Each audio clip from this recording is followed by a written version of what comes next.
Claire, you've been involved with Cache Valley for Hope for a couple years now. Tell me why Cache Valley for Hope has come into your life and how they've been able to help you. Well, Riker has neurofibromatosis, and he's 4 years old. We found out when he was about 4 months old that he had neurofibromatosis. He's gone through a year of chemotherapy for 2 optic nerve tumors that he had to help prevent blindness, and that was a successful treatment. Good. He's gone through about 5 or 6 surgeries, debulking, to try to help his facial tumors. And so he's constantly getting like lots. He's constantly undergoing medical treatment.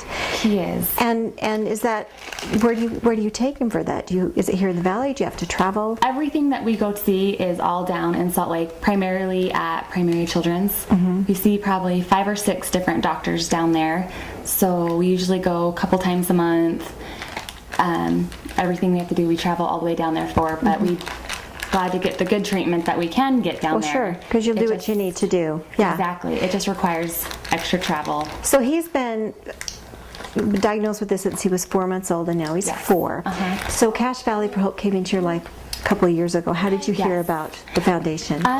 My mom was actually friends with Roger Welsh, and she just had told him kind of what we were going through in Riker's situation, and Roger, told my mom about the Cache Valley for Hope and what they did for families, and just so my mom recommended us. So she nominated you to the foundation, and then how did Roger call you? Did he come over to the house? How did it work? He actually sent me a few emails, and I think before the first time I actually met him was at a Cache Valley for Hope event. It was some type of a walk, I think, and we came and we actually met and sat with Roger, and Riker got to meet Roger and a couple of the other people on the board, and awesome. Just got to meet each other. And it was, I think, a little while after that we contacted Roger again and said, okay, Roger, we're ready for some help. We're ready for some help. It gets to be a lot sometime, and the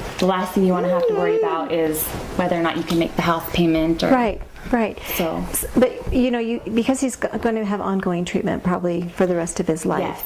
Yes. I mean, you're always looking at another treatment that you have to go to. So, tell me about what's coming up in a couple months. Actually, the beginning of next month, Riker and I will be going to Washington, D.C. to the National Cancer Institute. Yeah. For a new clinical trial. It'll be about a year-long trial, and we'll go back and forth from Washington, D.C. Back to Logan. We go about every 4 months. We'll be going back and forth, and he'll get all of his treatments primarily here, and he'll go back for any type of scans he has, and everything will all have to be done in Washington, D.C. So But then you're looking at time off from work and hotel expenses and a lot of things that could become a burden at some point. Yes, exactly. And missing work, and a week doesn't seem like that much, but when you're already kind of live paycheck to paycheck and it's cut hard. out some of the necessities, it's really missing hard. a week of work is a little stressful. So. Yeah. Have you come in contact with other people where you've been able to say, I know somewhere where you can get help? Because it seems like once people find out that you have a trial such as a cancer or the situation that you're going with Riker, that you kind of meet other people that are going through the same thing.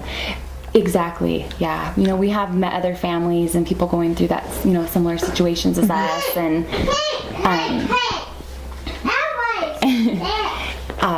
we've actually met other families already in Cache Valley for Hope, and it's nice to be able to talk to them, and so you have sort of a support system of people that are going through the same thing that you are. Yes, that is awesome. Exactly. Well, Cache Valley for Hope is there for your family, which I'm so pleased, and to know that it's also something that's there for other people that might have to go through a similar circumstance. And then the foundation is there for people in our community to help donate, to help people like yourself and your son. It is, and it's so overwhelming and just amazing, all the help that we've received, and even around like Christmas time, people wanting to bring Riker gift and just something to make him feel loved and special, and not just Riker, myself and my husband, and awesome. make us feel loved in a time of, you know, a holiday, and relieve any stress that they can. And I'm amazed at all the amazing people in the community that donate. And, you know, when Roger first started helping us out, we were just astonished that somebody, you know, had started this and somebody was here to help people. And I'm sure that people that donate, I mean, I don't know if they know the families that they're helping, or it doesn't matter. They know that the money's going to go to people that need help during a hard time. Exactly. I'm not sure. I've only met a couple people that have donated to the foundation, and I think that they just genuinely just want to help people. And I don't know. I think some people don't probably realize that even their littlest donation can help.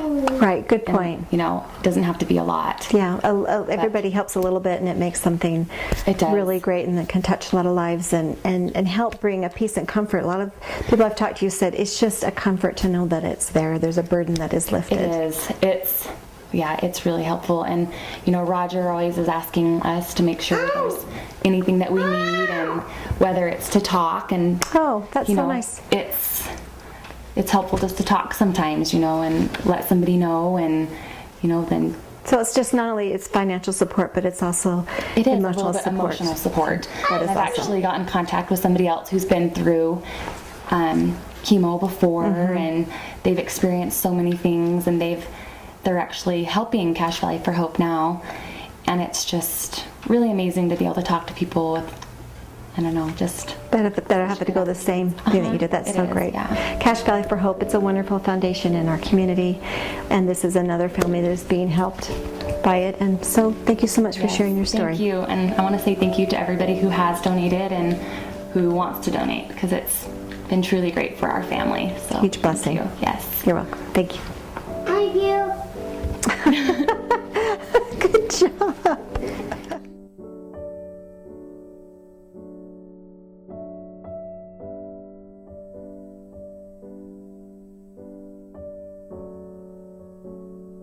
Production support for Cache Valley for Hope has been provided by Cache Valley Bank, a tradition of helping. Wendy's of Cache Valley. It's way better than fast food, it's Wendy's. Icon Health and Fitness, changing lives with fitness innovation. Cherry Peak Resort, just minutes away to play.